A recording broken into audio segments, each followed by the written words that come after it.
Sir. हाँ Divyansh. Sir वेद sir मुझसे पूछ रहे हैं कि मतलब वो आपने टाइमिंग चेंज करी है क्या, क्योंकि सर वो बच्चे मैसेज कर रहे हैं ना ग्रुप में। मैंने टाइमिंग चेंज की है। हाँ सर, मुझसे पूछ रहे हैं कि टाइमिंग 4 बजे ही रहती है ना, तो उन्हें क्या आंसर दूं। ये कह दो कोई मैसेज नहीं आया सर।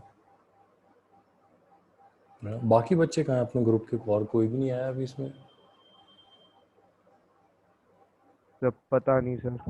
यार मैंने मैसेज तो सभी को डाले थे।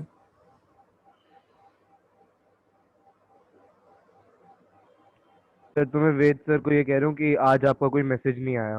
हाँ कोई मैसेज नहीं आया, ये क्या?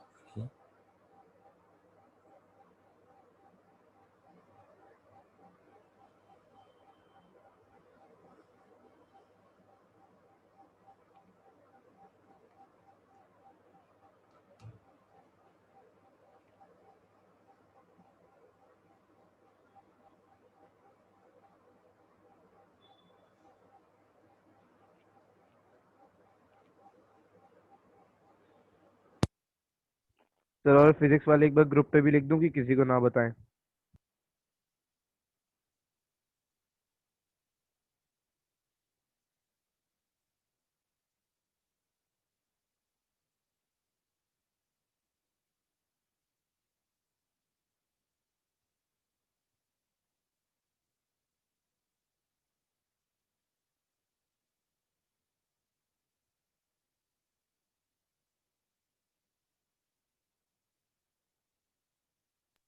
सर वो एक्चुअली ना किसी बच्चे ने लिख दिया था ग्रुप पे, क्लास देयर एट 4 PM।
तो दिव्यांश हम लोग ऐसे करते हैं यार, क्लास शुरू कर लेते हैं, फिर इसकी रिकॉर्डिंग मैं डाल दूंगा।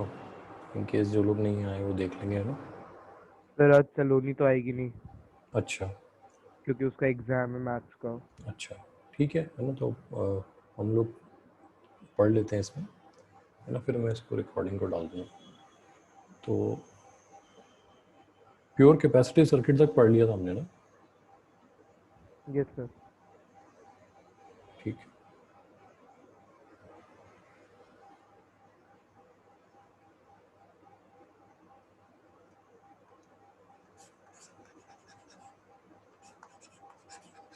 प्योर इंडक्टिव सर्किट लिख लेते हैं।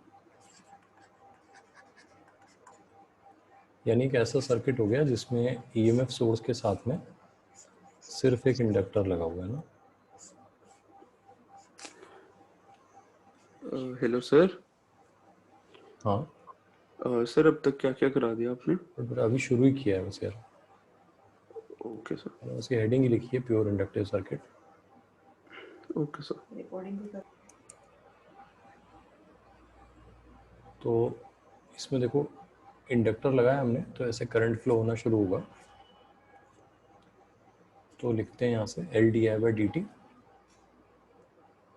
L D I by D T minus E equal to zero. ठीक है। तो हमारे पास डी आई इक्वल टू कितना आ जाएगा, E by L into D T आ जाएगा। ई को ऐसे लिख देते हैं, E naught by L sine omega T D T, ये हो जाएगा। तो यहाँ डी आई हो जाएगा, दोनों तरफ इंटीग्रल का साइन लगा देते हैं। तो टी आई का इंटीग्रल तो आई बन जाएगा, ई नॉट बाय एल ऐसे ही रहेगा। साइन ओमेगा टी का integral minus cos omega T होता है, मालूम है, minus cos omega T upon omega आ जाएगा, तो minus cos of omega T. ये माइनस साइन है, इसको ध्यान रखना है, यहाँ पे नोट करो इसको।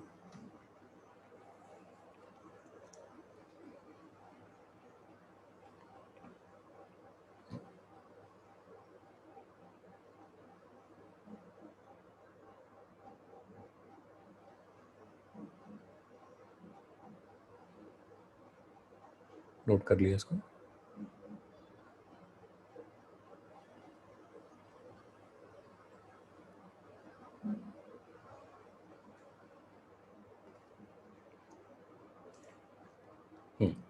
तो अब हम इसको ऐसे लिख सकते हैं, I equal to E naught by omega L sine of omega T minus pi by two. अब ये कैसे लिखा, इसको ध्यान से देखना। हमने माइनस कॉस ओमेगा टी को sine of omega T minus pi by two लिख दिया। कैसे, कॉस ओमेगा टी को हम चाहें तो ऐसे लिख सकते हैं, sine of pi by two minus omega T, ये तो मानते हो। अच्छा, बाहर वहाँ माइनस लगा हुआ है तो यहाँ भी एक माइनस है।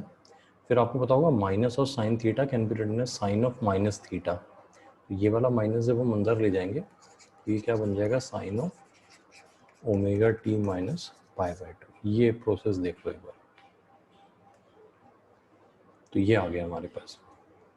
ये जो क्वांटिटी है ओमेगा एल, इसको आज से हम लोग एक सिंबल दे देंगे एक्सएल, एक्सएल, और इसको हम कहेंगे इंडक्टिव रिएक्टेंस, इंडक्टिव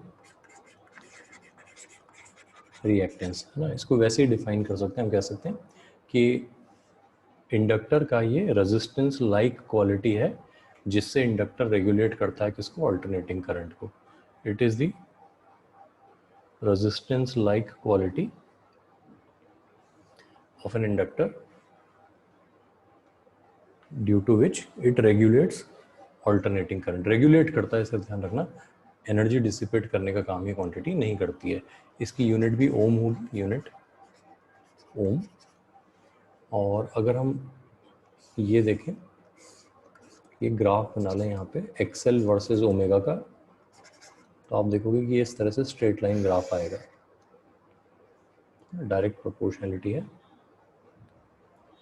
जितना ओमेगा कम होगा उतना एक्सएल कम होगा, जितना ओमेगा ज़्यादा होगा उतना एक्सएल ज़्यादा होगा। तो इंडक्टिव रिएक्टेंस। एनीवे, तो हमारे पास आई इक्वल टू क्या हो गया, आई इक्वल टू हो गया E naught by XL sine of omega T minus pi by two. ठीक है, इसको हम आई नॉट लिख देते हैं, इस पूरी क्वांटिटी को I naught sine of omega T minus pi by two हो जाएगा। यहाँ तक नोट कर लो।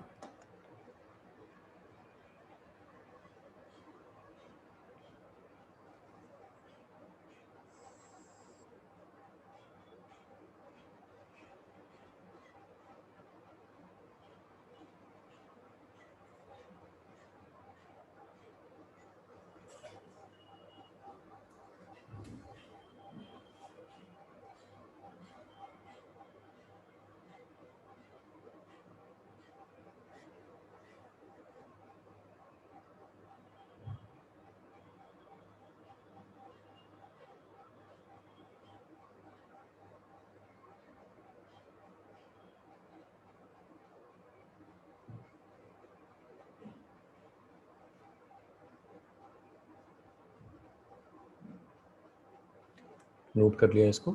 तो अब यहाँ पे नोट करेंगे, देखो कि जो फेज़ है करंट का, वो ईएमएफ का फेज़, ईएमएफ के फेज़ में सिर्फ ओमेगा टी था, तो ईएमएफ के फेज़ से पाई बाय टू कम है। इसका मतलब हम क्या कहेंगे, in a pure inductive circuit, in a pure inductive circuit, current lags behind the voltage by pi by 2. आप इसको ये भी कह सकते हो कि voltage leads the current by pi by 2.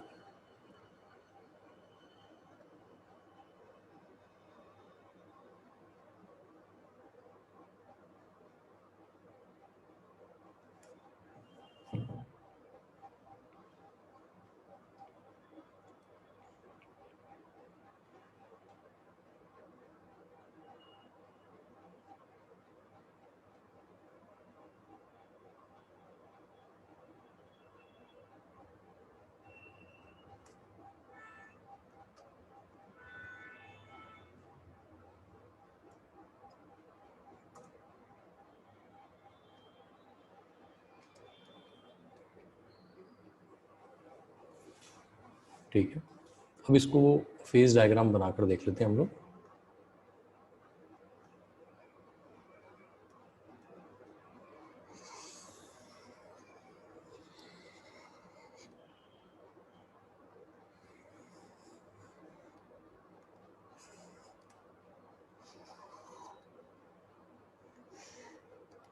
मान लो ये हमारे पास ई हो गया ना, तो डिफरेंट कलर में हम लोग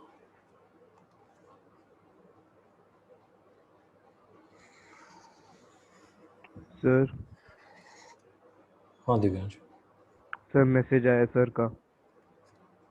मैंने कहा यार देखो मैसेज मैंने तुम्हें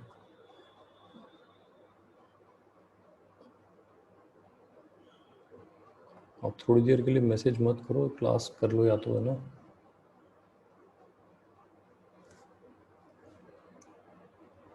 मैं बात कर लूँगा बाद में उनसे, है ना, आप क्लास कर लो.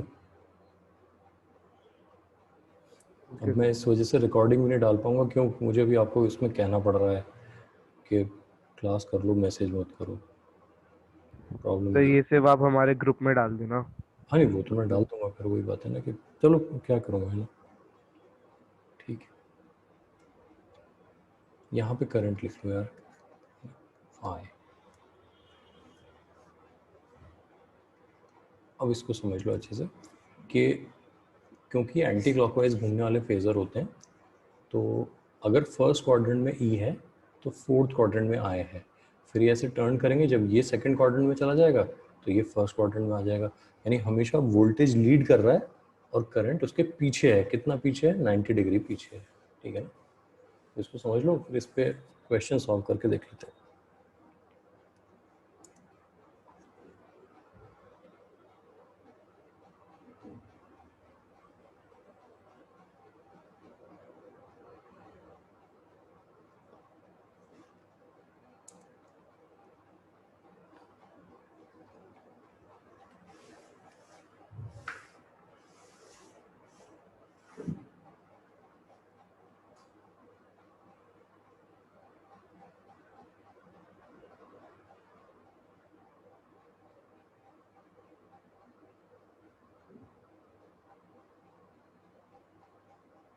Done sir.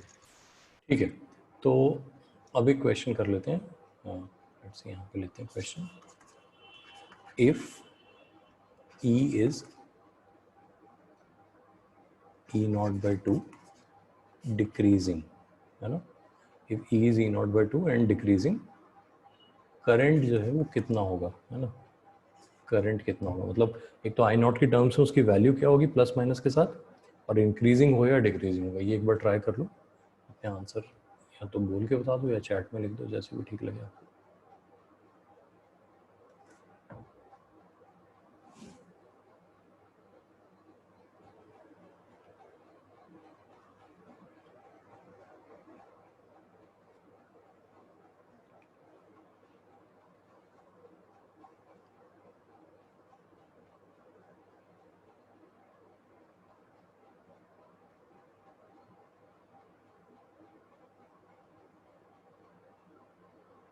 √3/√3/2 इंक्रीजिंग। ठीक है, मैं लिख दूँ, सही है। तो आय हो जाएगा +√3/2 इंक्रीजिंग। हाँ बिल्कुल, मैं लिख देता हूँ, यहाँ पे लिख देता हूँ। देखो आय हो जाएगा √3/2 पॉजिटिव हो गया और इंक्रीजिंग हो जाएगा। ठीक है, वो सही आंसर। चलो दूसरा क्वेश्चन करके देख लो, है ना, ताकि ये कंफर्म हो जाए कि हाँ ये बात समझ में आ गई। इफ़ आय हमारा जो है वो -√3/2 है और मैग्नीट्यूड में इंक्रीजिंग है, आय अगर ये है तो ई कितना होगा, ये बता दो एक बार।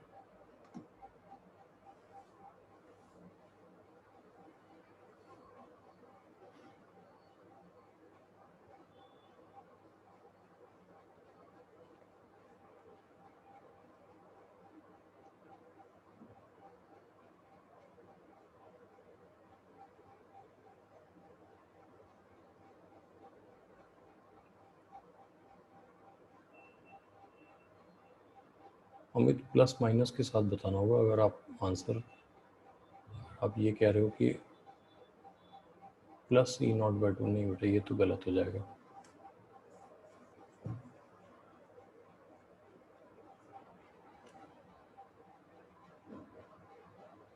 So -E0/2 decreasing. -E0/2 decreasing, बिल्कुल ये ठीक आंसर है। ये देख लेते हैं, आंसर आएगा -E0/2 और डिक्रीजिंग। कैसे, सबसे पहले ये समझते हैं। देखो इसका मतलब हो गया कि करंट जो है वो थर्ड क्वाड्रेंट में है। थर्ड क्वाड्रेंट, ये पहले कंफर्म कर लो। अगर करंट थर्ड क्वाड्रेंट में है और ये √3/2 कहाँ होता है, उसमें 240 डिग्री पे होता है ना, 240 डिग्री पे, तो वोल्टेज उससे आगे है। याद रखना, वोल्टेज आगे है, कितना आगे, 90 डिग्री आगे। तो 240 के 90 आगे कितना हुआ, 330। 330 पे -½ होता है और ज़ीरो की तरफ जा रहा होता है, यानी डिक्रीजिंग होता है। तो -E0/2 एंड डिक्रीजिंग, ये आ जाएगा। इसको कंफर्म कर लो एक बार।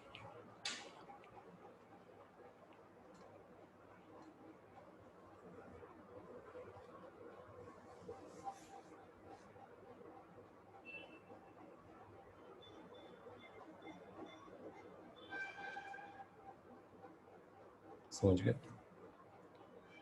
अगर समझ गए तो एक ग्राफ वाला क्वेश्चन भी कर लो।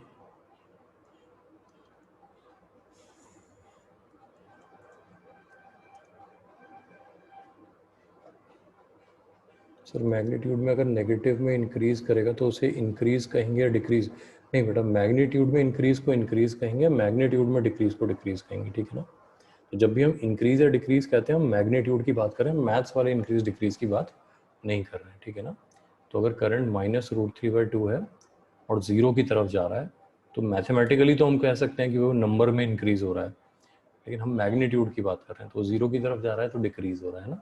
तो इसलिए मैंने आपको वो पिछली बार बहुत डिटेल में ये भी कहा था कि चारों क्वाड्रेंट की प्रॉपर्टी देख लो, positive increasing, positive decreasing, negative increasing, negative decreasing, है ना।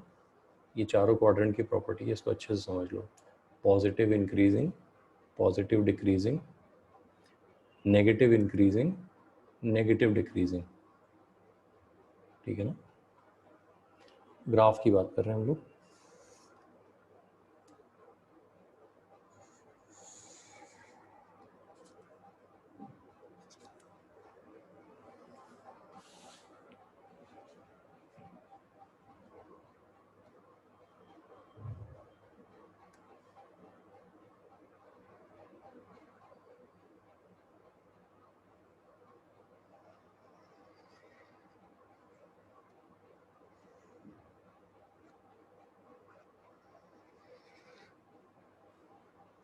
ये हमारा EMF वर्सेस टाइम का ग्राफ है। यहाँ पे लिखा है -E0/2, है ना। ये -E0 हो जाएगा। इसके अकॉर्डिंग करंट का ग्राफ कैसा होगा, एक बार चेक कर लो। करंट का ग्राफ कैसा होना चाहिए?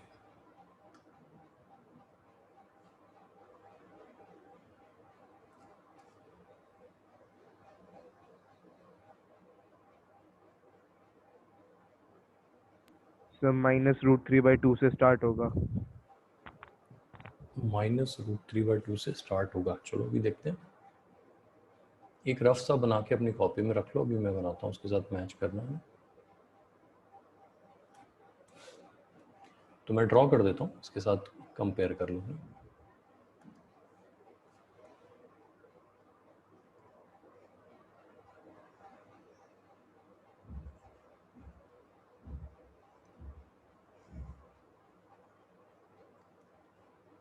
यहाँ लिख देते हैं √3/2 I0, ये I0 हो जाएगा। ये चेक कर लो, देखो ये है क्या। फिर मैं एक्सप्लेन कर देता हूँ ऐसा क्यों हुआ। इस ग्राफ, ब्लू वाले ग्राफ के अकॉर्डिंग जो हमारा EMF है t=0 पे, वो -E0/2 है और टाइम बढ़ने के साथ और नेगेटिव हो रहा है। इसका मतलब ये E जो है हमारा थर्ड क्वाड्रेंट में है और 210 डिग्री पे है, ये कंफर्म कर लो। थर्ड क्वाड्रेंट में 210 डिग्री पे। अब याद रखना करंट इससे पीछे है, कितना पीछे है, 90 डिग्री पीछे है। तो 210 में 90 डिग्री पीछे करेंगे तो 120 आ जाएगा। तो करंट जो हुआ वो सेकंड क्वाड्रेंट में है, 120 पे है। अच्छा, कोई चीज़ जब 120 पे होती है, t=0 पे 120 पे है, तो √3/2 उसकी वैल्यू होगी पॉजिटिव और टाइम बढ़ने के साथ 0 की तरफ जाएगा, 180 की तरफ जाएगा ना, तो 0 की तरफ जा रहा है। तो ये कंफर्म कर लो एक बार, की बात समझ में आ गई।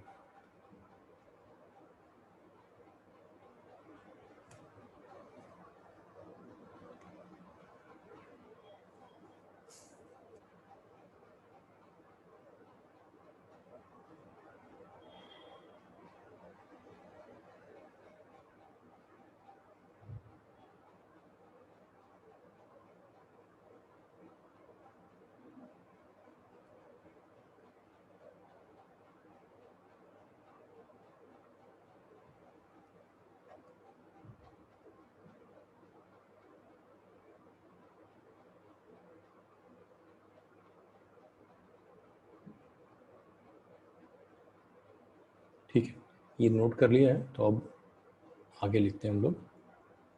अभी तक हमने जो सर्किट्स लिए वो प्योर सर्किट थे, उसका मतलब एक ही एलिमेंट था उसमें। अब हम कॉम्बिनेशन सर्किट्स की बात कर लेते हैं। कॉम्बिनेशन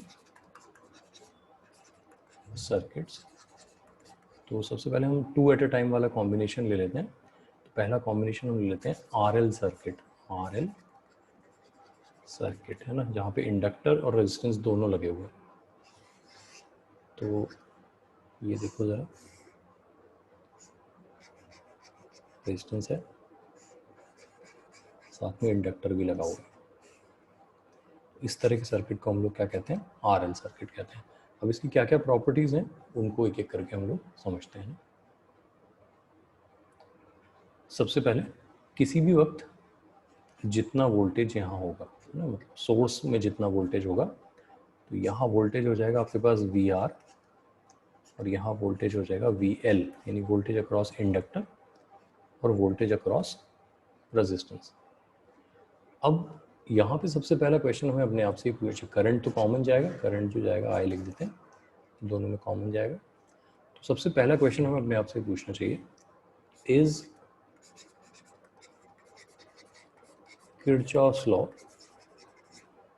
सेकेंड लॉ की बात कर रहे हैं, वैलिड? तो इसका आंसर क्या है, आंसर है for instantaneous values, instantaneous values yes, ठीक है ना। For average and RMS no. बहुत इंपॉर्टेंट बात है, इसको समझना अच्छे से। किरचॉफ लॉ की कौन सी बात कह रहे हैं वो भी समझ लेते हैं। यानी मैं आपसे बेसिकली क्या क्वेश्चन पूछ रहा हूँ, मैं पूछ रहा हूँ कि क्या EMF of source VR plus VL के बराबर होगा। तो इसका आंसर है, अगर आप एक इंस्टेंट पे बात करो, फॉर एनी गिवन इंस्टेंट कह दो आप कि यहाँ से यहाँ तक जो वोल्टेज है आपका वो यहाँ से यहाँ तक 10 वोल्ट है। उसमें से अगर ये 6 वोल्ट है तो बाकी का 4 क्या होगा, ये होगा। इस बात को समझना, ये 6 है तो ये 4 होगा, तो 6 + 4 मिलके 10। थोड़ी देर बाद मान लेते हैं ये 8 हो जाता है और ये वाला जो है मान लेते हैं, मतलब अभी हमें नहीं पता कि ये सही होगा कि नहीं, ये 8 हो जाता है, ये 5 हो जाता है, तो ये 5 है तो ये 3 हो जाएगा, क्योंकि टोटल 8 लेना है हमें। इंस्टेंटेनियस वैल्यूज़ के लिए किरचॉफ लॉ वैलिड है, यानी कि जो सम ऑफ वोल्टेज होगा वो बिल्कुल उसी तरह लिखा जाएगा जैसे होता था। यहाँ पे एक बात और हमें ध्यान रखनी है कि वोल्टेज प्लस माइनस भी हो रहे हैं। जैसे मान लो किसी वक्त ये 10 है, ये लेट से 8 है, ये 8 है, तो ये +2 है। लेकिन ऐसा भी हो सकता है अगर ये 10 है तो हो सकता है ये 12 हो, ये चीज़ 12, तो ये -2 मिलके अभी भी 10 हो रहे हैं। तो वो माइनस अगर है, उसकी पोलैरिटी उस वक्त नेगेटिव है, तो उसका ध्यान हमें रखना पड़ेगा। But the point is instantaneous values के लिए VR + VL मिलके सोर्स के बराबर आएगा हमेशा। लेकिन ये काम हम एवरेज वैल्यूज़ के लिए और RMS वैल्यूज़ के लिए नहीं कह सकते, ठीक है ना। तो बहुत इंपॉर्टेंट बात मैंने आपको बताई है, इसको याद रखना कि वोल्टेज का सम सोर्स के बराबर होगा। ये सिर्फ इंस्टेंटेनियस के लिए ट्रू है, ये RMS के लिए ट्रू नहीं है, ठीक है ना। यहाँ पे RMS के साथ पीक भी लिख देते हैं, है ना, RMS, average, RMS and peak के लिए नो, ठीक है ना। पीक वैल्यूज भी, क्योंकि एक साथ कभी पीक पे नहीं आते, है ना, इनमें हमेशा फेज का फर्क होता है। फिर हमें अपने आप से पूछना होगा रिलेशन बिटवीन ER की RMS वैल्यू, EL की RMS वैल्यू और E सोर्स की RMS वैल्यू। इनकी RMS वैल्यूज में क्या रिलेशन होगा, तो फिर आपको ये वाला डायग्राम याद रखना है। ऐसे देखो, ये चीज़ समझो, ये ड्रॉ करो ऐसे। यानी यहाँ पर हमने लिखा है EL की RMS वैल्यू, ये हमने लिखा है ER की RMS वैल्यू, और यहाँ हमने लिखा है E सोर्स की RMS वैल्यू। यानी ओवर अ कंप्लीट साइकिल अगर हम वोल्टेज अक्रॉस द सोर्स का RMS फाइंड करें, जो हमने पहले सीख लिया था, वोल्टेज अक्रॉस इंडक्टर का RMS फाइंड करें और वोल्टेज अक्रॉस रेजिस्टेंस का RMS फाइंड करें, तो इस राइट एंगल ट्राइंगल में फिट हो जाने चाहिए। इसको ड्रॉ कर लेते हैं। अभी इस राइट एंगल ट्राइंगल को और डिटेल में हम डिस्कस करेंगे। यही graph same right angle triangle जो है आप इनकी पीक वैल्यूज में भी बना सकते हैं। मैं यहाँ पे एंगल को फाई लिख देता हूँ, इसका बहुत बड़ा सिग्निफिकेंस होता है। उसी फाई एंगल वाला ट्राइंगल मुझे यहाँ बनाना है। यहाँ पे आप E नॉट L और E नॉट R भी लिख दो। यानी ये है peak voltage across the source, peak voltage across the inductor, peak voltage across the resistance. Note कर लो ये ट्राइंगल।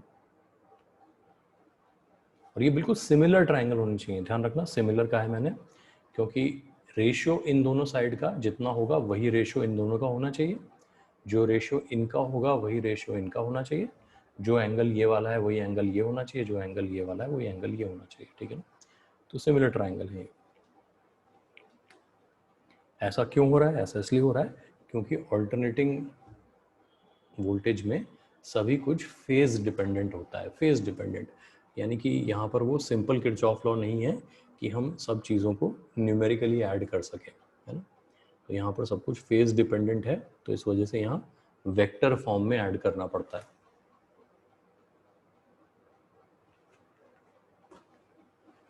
अब ये जो हमने ट्राइंगल बनाया है E not R, E not L, E not वाला या ये वाला, इसको हम ऐसे देख सकते हैं कि ये एक्चुअली है कितना, ये है पीक करंट इंटू R। ये कितना है? ये है पीक करंट इंटू XL। तो फिर ये क्या है? पीक करंट इंटू क्या? पीक करंट इंटू क्या? तो उस क्या का नाम है Z, और Z को हम कहते हैं इम्पीडेंस। इम्पीडेंस। अब ये इम्पीडेंस क्या होता है ये समझते हैं। देखो, अगर यहाँ से मैं तीनों साइड्स को I not I not I not की टर्म्स में रिप्लेस कर दूं, तो मैं इस ट्राइंगल को इस रेशियो में भी बना सकता हूँ। ध्यान से देखना, सब जगह से मैंने I नॉट हटा दिया, तो यहाँ बचा XL, यहाँ बचा R और यहाँ बचा Z, ये हो गया phi। तो इस ट्राइंगल के हिसाब से जो इम्पिडेंस है Z वो कितना हो जाएगा, under root of XL square plus R square, है ना। अच्छा, इसकी जो यूनिट होगी इम्पिडेंस की वो ओम ही रहेगी क्योंकि दोनों की यूनिट ओम है। तो अब अगर कोई हमसे पूछे इम्पिडेंस होता क्या है, तो हम ये कहेंगे कि जो टोटल रेजिस्टेंस लाइक कैरेक्टरिस्टिक है सर्किट का, टोटल रेजिस्टेंस लाइक कैरेक्टरिस्टिक, उसको हम इम्पिडेंस कहते हैं। हालांकि वो बना हुआ है अलग अलग पार्ट से, एक पार्ट तो उसमें एक्चुअल रेजिस्टेंस है जिसका काम होता है एनर्जी को डिसिपेट कराना, एक पार्ट उसमें है जिसका काम सिर्फ करंट को रेगुलेट करना है, एनर्जी डिसिपेट करना नहीं है। दैट्स व्हाई इसका नाम जो है हमने इम्पिडेंस दे दिया है। नोट कर लो एक बार इसको।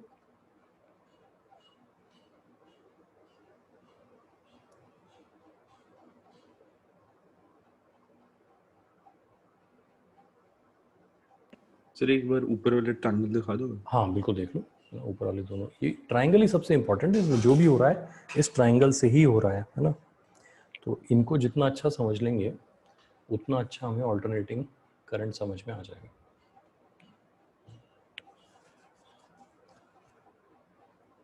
देखो, जो स्टूडेंट ऑल्टरनेटिंग करंट में ये बात समझ जाता है कि ऑल्टरनेटिंग करंट डायरेक्ट करंट की तरह न्यूमेरिकली ऐड होने वाली चीज़ नहीं है, alternating voltage alternating current numerically add होने वाली चीज़ें नहीं है, वहाँ पे फेज इंपॉर्टेंट होता है, तो हमें बातें क्लियर हो जाएंगी। ये सर लिख लिया। ठीक है, लिख लिया ना। चलो आगे चलते हैं इसमें। तो हमने लिखा XL square plus R square, ठीक है। इस ट्राइंगल में ये जो फाई हमने बनाया है इसको हम कहते हैं फेज फैक्टर, फेज एंगल भी कह सकते हैं, फेज फैक्टर भी कह सकते हैं। आगे चल के हम लोग कॉस फाई लिखेंगे, कॉस फाई, जिसको पावर फैक्टर कहते हैं, लेकिन वो बात हम पावर में कर लेंगे ना, पावर फैक्टर, पावर फैक्टर, ये कॉस फाई होता है। तो अभी के लिए फाई क्या है, फेज फैक्टर। और कैसे कैलकुलेट करेंगे, tan phi is XL upon R। इसको ध्यान से देख लो, देखो अगर ट्राइंगल में जाओगे तो tan फाई कितना होगा, XL अपॉन R। अगर कोई आपसे पूछे cos फाई कितना है तो आप कहोगे R/Z, ठीक है ना। मैंने कहा था ना cos फाई आगे चल के यूज़ करना है हमें, तो अभी लिख के रख लेते हैं बस ना। तो tan phi is XL upon R, cos phi is R/Z।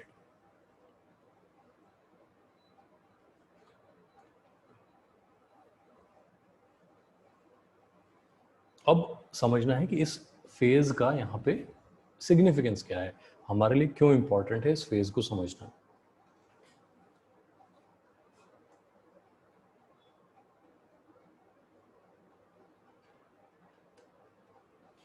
Note कर लिया, ये phase factor tan phi cos phi note हो गया।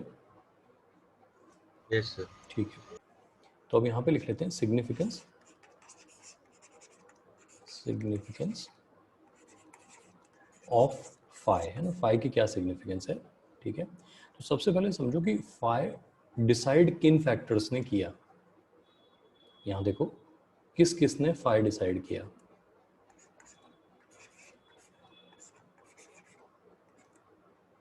ध्यान से देखो, तो फाई डिसाइड हुआ एक्सेल से और आर से, बात समझ रहे हो। अच्छा, एक्सेल अपने आप में ओमेगा एल है, यानी कि फाई को डिसाइड करने वाले हैं ओमेगा एल और आर। तो बात समझना, जैसे ही आपने एक सर्किट बनाया, उस सर्किट में जो आपका सोर्स होगा इसका एक पीक वोल्टेज होगा, पीक वोल्टेज, और इसकी एक फ्रीक्वेंसी होगी, फ्रीक्वेंसी। और फ्रीक्वेंसी से आप कह सकते हो 2πf कर देंगे तो ओमेगा आ जाएगा, ठीक है ना। एग्जाम्पल के लिए लेते हैं, किसी ने यहाँ पे लिखा हुआ है 300 सॉरी, अगर किसी ने ऐसे लिखा हुआ है 220,50 हर्ट्ज, ऐसा कभी भी लिखा हुआ दिखे आपको तो ये चीज़ हमेशा आरएमएस वोल्टेज होगी, इसको ध्यान रखना। ये कन्वेंशन है, कभी भी वोल्टेज कॉमा फ्रीक्वेंसी लिखी हो तो उसको पीक वोल्टेज नहीं कहते, उसको आरएमएस वोल्टेज कहते हैं, इसका ध्यान रखना। तो हमने कहा ये आरएमएस वोल्टेज है, √2 से मल्टीप्लाई कर देंगे तो पीक आ जाएगा, दैट इज इररेलेवेंट। ये चीज़ जो है ये 50 हर्ट्ज है, यानी आपने एक 50 हर्ट्ज फ्रीक्वेंसी का सोर्स ले लिया। उसके बाद लेट से आपने यहाँ पे ये जो है ये 100 ओम ले लिया, और एल जो है आपने 5 मिली हेनरी ले लिया, कुछ इस टाइप से ले लिया।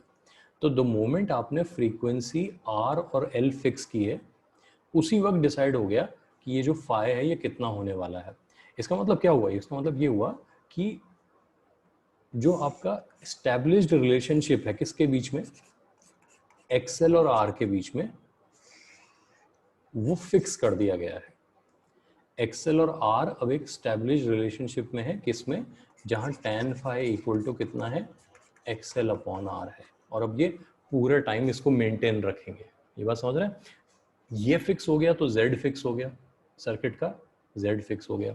अब z की इंपॉर्टेंस क्या है? तो हम कहते हैं जो पीक करंट आएगा सर्किट में आई नॉट, वो कितना होगा, ई नॉट बाय जेड होगा। सर्किट में जो करंट आएगा वो कितना होगा, ई नॉट बाय जेड। तो पीक करंट आपका फिक्स हो गया। ये बात समझना। दूसरी बात समझते हैं। हमें ये पता है कि करंट आई नॉट लिखता हूं मैं इसको यहाँ, और वोल्टेज अक्रॉस इंडक्टर, इसको मैं ई नॉट एल लिख देता हूँ। ये हमेशा एक दूसरे से 90 डिग्री आगे पीछे होते हैं। उसमें भी लीड कौन करता है, वोल्टेज अक्रॉस इंडक्टर, और लैग कौन करता है, करंट। ये बात मानते हो? Yes, sir. ठीक है। अच्छा, ये भी आपको पता है कि करंट और वोल्टेज अक्रॉस रेजिस्टेंस हमेशा सेम फेज में होते हैं।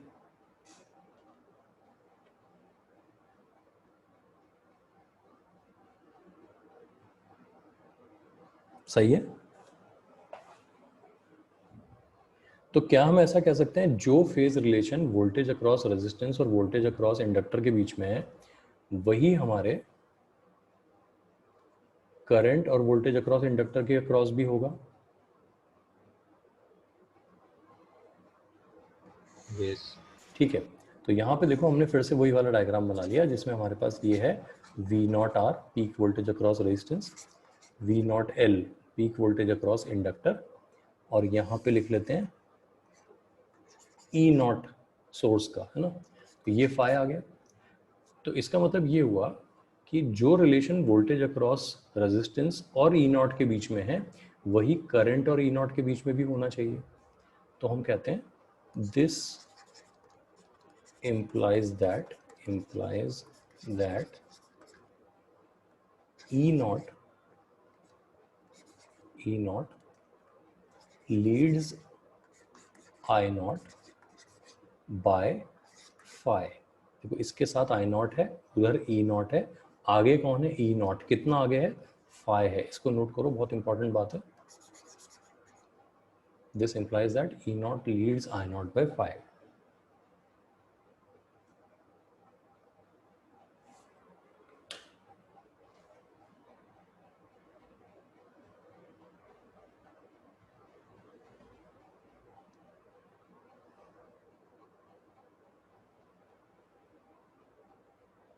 नोट कर लेंगे एक बार।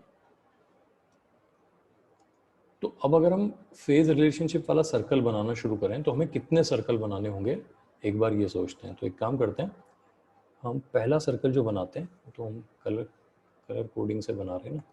तो हमारा रेड वाला सर्कल जो है वो तो हो गया करंट का, ठीक है। फिर हमारे पास एक है, लेट्स से येलो बना लेते हैं, ये हमारे पास हो गया let's say voltage across inductor का। फिर एक ग्रीन बना लेते हैं हम, ये हो गया वोल्टेज अक्रॉस रेजिस्टेंस का। और फाइनली एक ब्लू बना लेते हैं, जैसा हमेशा बना रहे थे हम। ये हो गया हमारा वोल्टेज अक्रॉस सोर्स का, है ना। एक बार इसको ड्रॉ कर लो, मैं यहाँ पे लिख देता हूँ। तो ये तो हो गया सोर्स के लिए, ई नॉट के लिए, और ग्रीन वाला किसके लिए है हमारा, वोल्टेज अक्रॉस इंडक्टर के लिए, और येलो वाला किसके लिए हमारा, वोल्टेज अक्रॉस रेजिस्टेंस के लिए, और रेड किसके लिए हमारा, करंट के लिए, आई नॉट के लिए, है ना। ये ड्रॉ कर लेते हैं। इसके बाद हम लोग इसमें एक्सेस बना देते हैं। ये हमारा एक्सेस हो गया, ये एक हमारा एक्सेस हो गया।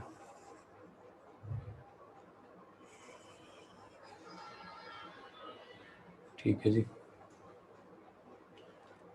अब इसको बहुत ध्यान से समझना, बिल्कुल बिना कंफ्यूज हुए, हालांकि पूरे पूरे चांसेस है इसमें कंफ्यूज हो जाते हैं लोग। किसी वक्त मान लेते हैं कि ये हमारा करंट है, ये आई नॉट का फेजर है करंट का, तो अब जो आपका वी नॉट आर है वो इसके साथ ही होना चाहिए। देखो वी नॉट आर जो होता है वो करंट के साथ ही होता है, तो हमने उसको यहीं का यहीं बना दिया। ये हमारा वी नॉट आर का फेजर हो गया। ये पूरी लाइन जो है इसको इमेजिन कर लो एक येलो लाइन है यहाँ पे, ये वी नॉट आर को रिप्रेजेंट कर रही है, करंट के साथ फेज में है। फिर आपको ये भी पता है कि जो इंडक्टर के अक्रॉस होता है वो इससे 90 डिग्री आगे होता है वोल्टेज, तो इंडक्टर के क्रॉस ग्रीन वाला है, ध्यान देना, ये हो गया, ये लाइन हो गई आपकी वी नॉट एल वाली लाइन हो गई, ग्रीन वाली लाइन 90 डिग्री आगे है ये। अब डिपेंडिंग अपॉन कि कौन ज़्यादा है कौन कम, बीच में कहीं क्या होगा आपका, ये ब्लू वाला फेज़र होगा। देखो यहाँ कहीं पे आपका ब्लू वाला फेज़र होगा, ये इसको ई नॉट लिख देते हैं। और ये जो एंगल आ रहा है आपका यहाँ से लेके यहाँ तक, ये पूरा फाई है। ये जो एंगल आपको दिखाई दे रहा है इस फेज़र और इस फेज़र के बीच में, ये फाई है। बहुत अच्छे से समझ लो, है ना, चाहे कितना भी टाइम लगाना पड़े इसको समझने में।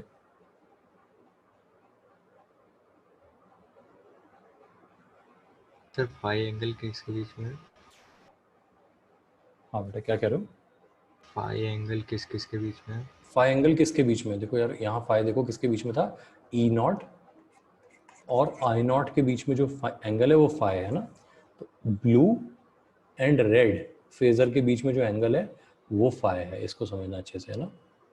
आप ब्लू और येलो के बीच में भी कह सकते हो क्योंकि रेड और येलो हमेशा सेम फेज में होते हैं, ठीक है ना। तो लेकिन आप कहोगे यही कि ब्लू और रेड फेजर के बीच में जो एंगल है उसको फाई कह रहे हैं ना,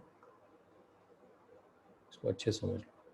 अब यही फेज रिलेशनशिप मेंटेन करते हुए ये पूरा का पूरा सर्कल जो है वो टर्न करता रहेगा, है ना। इसको इस तरीके से समझो, यही फेज रिलेशनशिप मेंटेन करते हुए ये टर्न करेगा। मैं एग्जांपल देता हूँ, जैसे इस वक्त मान लो ये 30 डिग्री पे है, ये जो पूरा फेजर है ये इस वक्त 30 डिग्री पे है, तो क्या हुआ, पढ़ा लिखा आदमी देखते ही कह देगा कि ये वाला जो है ये 120 पे होना चाहिए। अगर ये 30 पे है तो ये कितने पे होना चाहिए, 120 पे। अच्छा, फिर मान लो किसी ने कहा कि जो फाई है आपका वो 45 डिग्री है। फाई कितना है, लेट से 45 डिग्री, लेट फाई भी 45 डिग्री।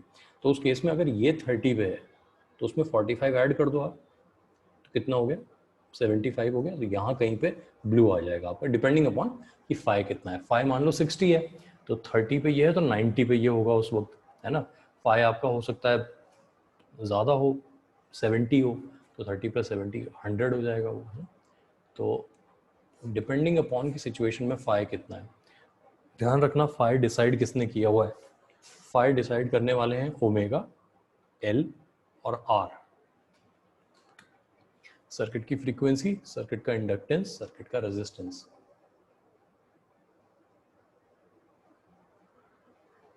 बात समझ आ रही है?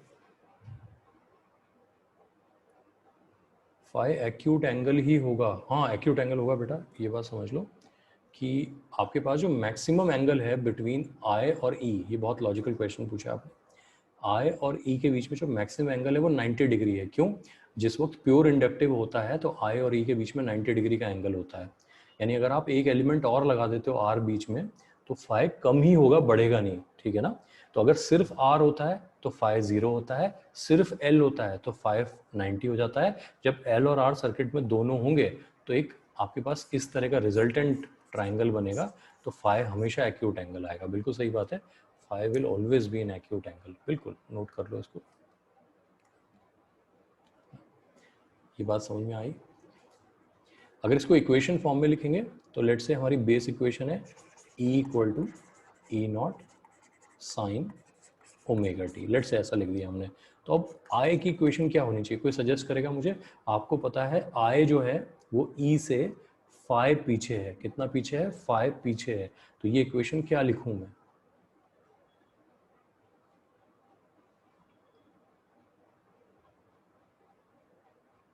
आई equal to I naught, I naught sine omega T minus five. Very good, sine omega T minus five, omega T minus five, note कर लो इसको। जहाँ पे आई नॉट कितना है ध्यान रखना, भूलना मत, I naught is E naught by Z, और जेड खुद कितना है वो हमें पता है, वो है एक्सएल का स्क्वायर प्लस आर का स्क्वायर का अंडर रूट, है ना, नोट कर लो इसको।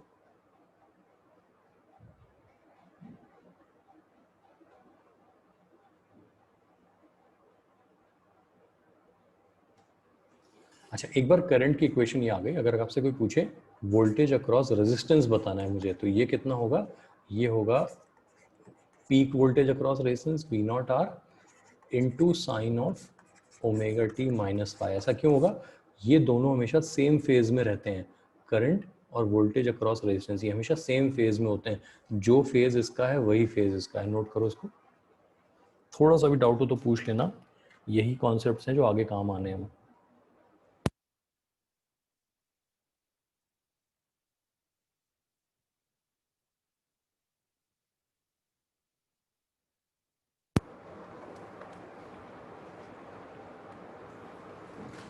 अच्छा, वी नॉट आर कितना है, हालांकि हमने पीछे भी लिखा था, वी नॉट आर है I naught into capital are.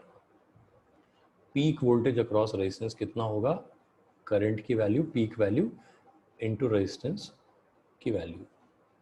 अगर आपसे कोई पूछे कि इस वक्त इंस्टेंटेनियस वोल्टेज अक्रॉस इंडक्टर कितना है, तो आप कहोगे V naught L into sine of omega T minus phi plus pi by to.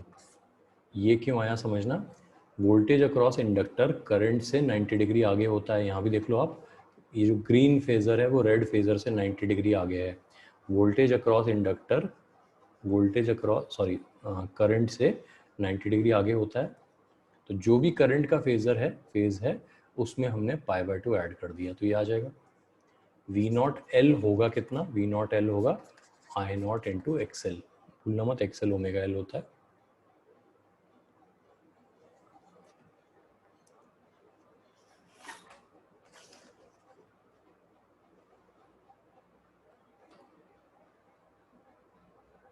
समझ में आ रही है बात?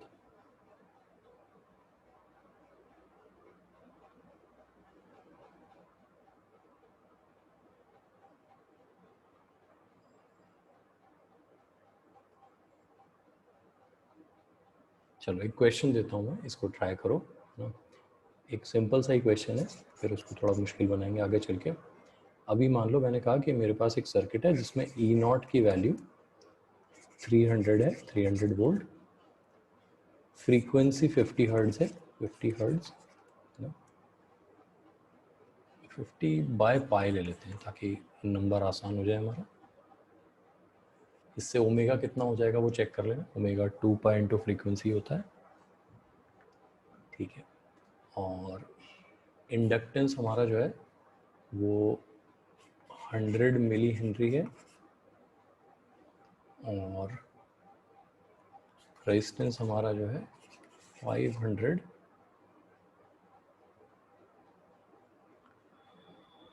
100 इसको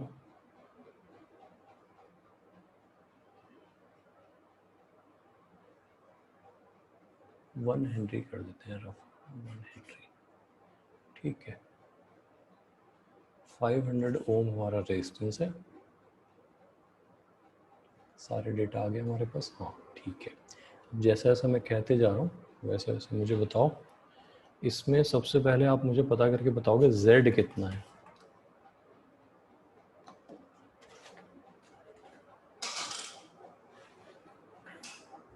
Z कितना है पता करो।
100√26 अभी देख लेते हैं बेटा।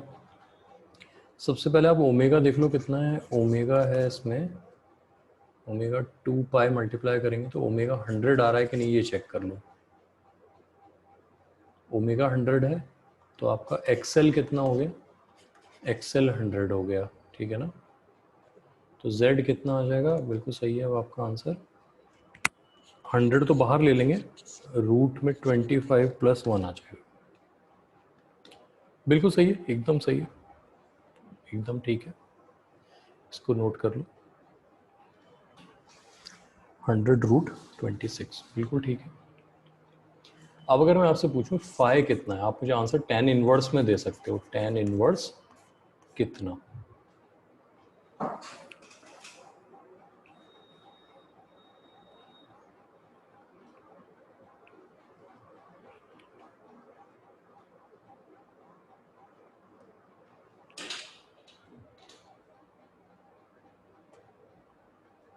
वन बाय फाइव बिल्कुल सही है अमित, है ना। 1/5 tan इनवर्स ये सर 1/5। 1/5 एकदम सही है, बिल्कुल सही है, ठीक है। 5 भी आ गया। अच्छा tan इनवर्स 1/5 यूँ तो हमें नहीं पता, लेकिन अगर हम कैलकुलेटर से पूछ लें तो 11.3 डिग्री आता है, है ना, 11.3 डिग्री। तो अब हम समझ जाएंगे कि इस सर्किट में जो करंट है यानी कि आई नॉट का फेज़र, ई नॉट का फेज़र उससे 11.3 डिग्री आगे चल रहा है ना, ये हम यहाँ से समझ जाएंगे। लगे हाथ आई नॉट बता देते हैं कितना है। आई नॉट कितना होता है, ई नॉट बाय जेड होता है, E naught by Z. E naught अपना 300 था, तो ये हो जाएगा 300 डिवाइड बाय 100√26, है ना। तो 3/√26 इसका आंसर आ जाएगा। अब कोई पूछे पीक वोल्टेज अक्रॉस रेजिस्टेंस कितना है, वी नॉट आर, तो कहेंगे 3√26 इंटू 500 कर दो, ये आ जाएगा। कोई पूछे पीक वोल्टेज अक्रॉस इंडक्टर कितना है, मैक्सिमम कितना वोल्टेज लेगा इंडक्टर, तो हम कह देंगे 100 इंटू 3/√26, है ना, एक्सेल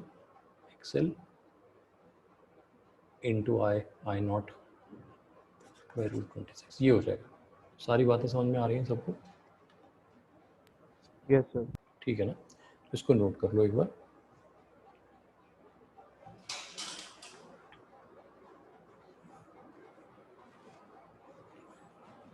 तो ये रिकॉर्डिंग अभी मैं इस पे ग्रुप पे डाल दूंगा, इसको एक बार अच्छे से देखना। और ये जो रिलेशन बिटवीन फेज़ कैसे फाइंड करते हैं, देखो अल्टरनेटिंग करंट को समझने का सिर्फ एक ही तरीका है, आप फेज़ को समझ जाओ, ठीक है। कि जब एक सर्किट हम बनाते हैं तो उसके कुछ कैरेक्टरिस्टिक प्रॉपर्टीज़ होती हैं। सोर्स की फ्रीक्वेंसी, उस सर्किट में लगे हुए एलिमेंट्स कौन है, रेजिस्टेंस, कैपेसिटर और इंडक्टर। अब ये एलिमेंट्स जब एक साथ लगते हैं तो एक डेफिनेट फेज में इनके अक्रॉस वोल्टेज डिवाइड हो जाता है। अगर सीरीज में है तो आगे चल के हम लोग पैरेलल की बात बाद में करेंगे, थोड़ी सी करनी होती है वो। तो उस पर्टिकुलर रिलेशन को एक बार समझ गए तो हम किसी भी वक्त किसी भी चीज़ की वैल्यू बता सकते हैं। हम इंस्टेंटेनियस करंट बता सकते हैं, हम instantaneous voltage across any element बता सकते हैं, हम instantaneous voltage across the entire पूरा सर्किट कितना है वो बता सकते हैं, ठीक है ना। तो प्लस माइनस सारे कॉन्सेप्ट जो है फेज से ही समझ में आ जाते हैं। तो इसको प्रैक्टिस कर लेना, है ना। अभी इसमें और आगे हमें पढ़ना है, जिसको EMI कब ख़त्म होगा। EMI तो बहुत पहले ख़त्म हो गया यार अमित, है ना। अभी तो ऑल्टरनेटिंग करंट चल रहा है ना। अगर आप इसको EMI में जोड़ना चाहते हो तो ले लो, है ना। वैसे EMI तो बहुत पहले ख़त्म हो गया। आप सर इसको ये या तो आप ग्रुप में मत डालो रिकॉर्डिंग। मैं इंडिविजुअली दे दूंगा आपको, ऐसी बात है ना, ठीक है। ये सर क्योंकि हमारे अलावा बस 3 बच्चे और हैं जो अटेंड करते हैं, तो हम उनको पर्सनली सेंड कर पर्सनली देंगे। आप भेज देना, ठीक है, बिल्कुल सही है। Yes sir. सर एक और चीज, हाँ सर हमारी नेक्स्ट क्लास ना वेद सर की है एकदम। हाँ, तो आप करो, वो अटेंड करो, है ना। Yes sir. सर तो अगर सर पूछेंगे तो क्या करें? हाँ, कह देना कि मैंने आपको इंडिविजुअली भेज दिए थे वो आईडी पासवर्ड, आपने कर लिया अटेंड सर बस। उसमें पेस वाले बच्चे भी आते हैं। हम सर को नहीं बता तो दें? उस वक्त कुछ मत कहना, बाद में कहना सर पता नहीं, मुझे नहीं पता, ओके सर। है ना? ठीक है, ओके चलो okay sir, thank you sir. Okay. Thank you sir.